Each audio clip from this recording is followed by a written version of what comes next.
The Possession of Sara, as told by the one who watched it all unfold. They say some children are born with light, and others are born marked.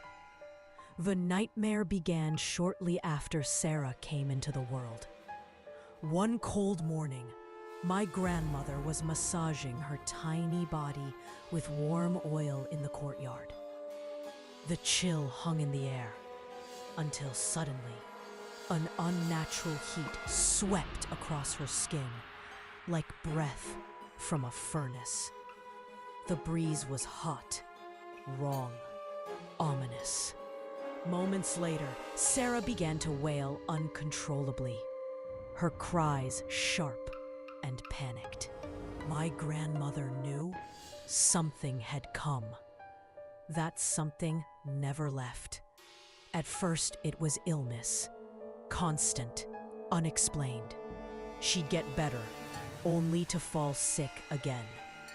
Doctors scratched their heads. Healers offered hope that never lasted. The pattern was endless, cruel, familiar. By the time Sara turned 10, things changed. She began waking in the dead of night, screaming, eyes wild with terror. If anyone lay beside her, she'd lash out, kicking, punching, eyes unfocused. A darkness had crept in. We took her to a priest near the railway station. He watched her, listened, then silently turned us away. He offered no cure, only fear. Many believed she had lost her mind, that madness had taken her, but not my grandparents. No, they knew. This wasn't insanity. This was something else. They searched for help, for someone who could see beyond the veil. But the world is cruel to those plagued by the unseen.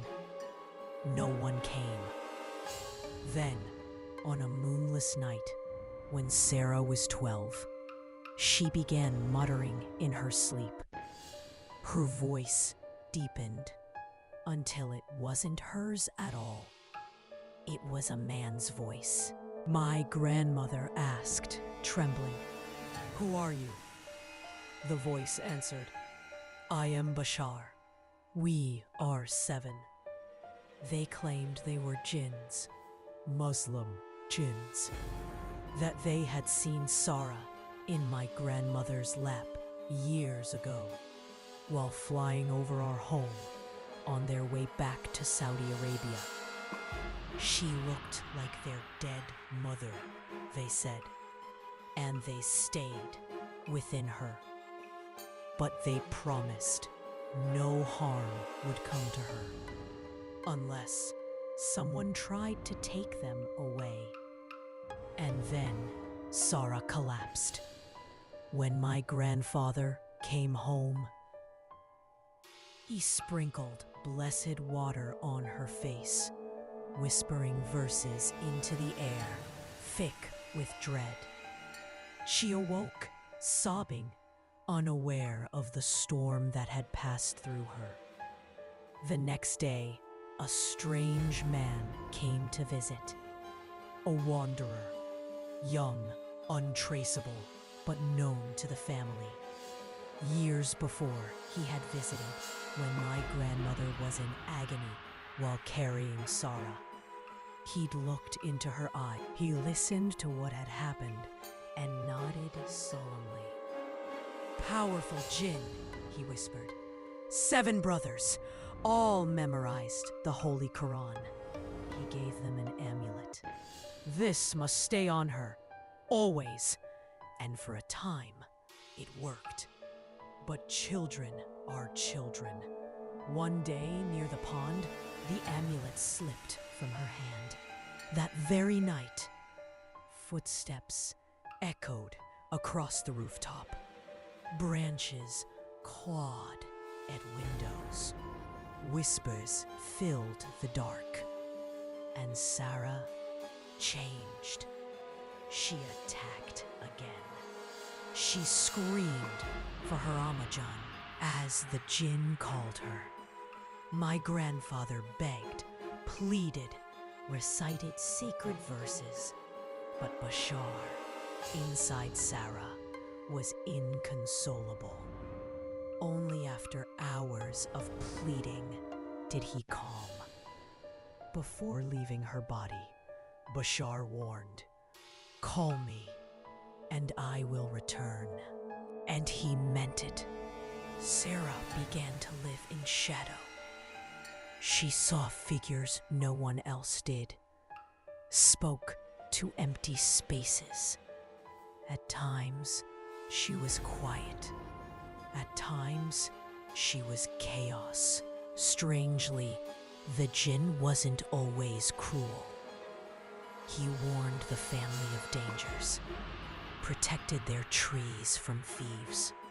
Some villagers whispered of a tall man, robed and bearded, sleeping in the jackfruit tree at midnight. But no one but Sara ever saw him. Then came the sickness again. Hospital visits, fear. That strange man returned, only to tell them, "The amulet's loss cannot be undone. I can help no more." And just like that, he vanished. Years passed. The darkness remained. One day, a neighbor's daughter was taken by a Jinn. A priest came. He fled in terror. But Sara stood up and said, "I can help her." My grandmother screamed at her, dragged her home. She knew it wasn't Sara who wanted to. The more she resisted, the more violent the possessions became. If she was scolded or challenged, she would whisper his name, and he would come. Once, an uncle called her a fraud. She scooped up sand and smiled. "Shall I show you my tricks?" she whispered. He never returned to the village again. Marriage proposals came and went. Fear followed them all. But finally, my grandfather found a priest far away, a man with real power. Sara was taken to him. Through rituals unknown to us, he expelled the seven, but warned, "Call them again, and they'll never leave." Sara eventually married, but one fight, one slip, and she screamed Bashar's name. He came, grabbed her husband by the throat. The man ran for his life. She returned home. Later, they tried again, sending a relative to the priest far away. He prayed, chanted, and finally said, "They are locked in my holy place. They can never harm her again." Since then, Sara lives in peace, mostly, but she is not the same. Her rage is sudden, her moods unpredictable, the damage irreversible. I tell this story not to entertain, but to warn.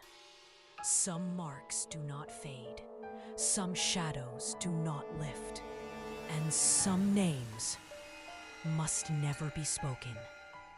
Because sometimes, even now, when the wind howls through our village, I still hear Bashar whisper her name.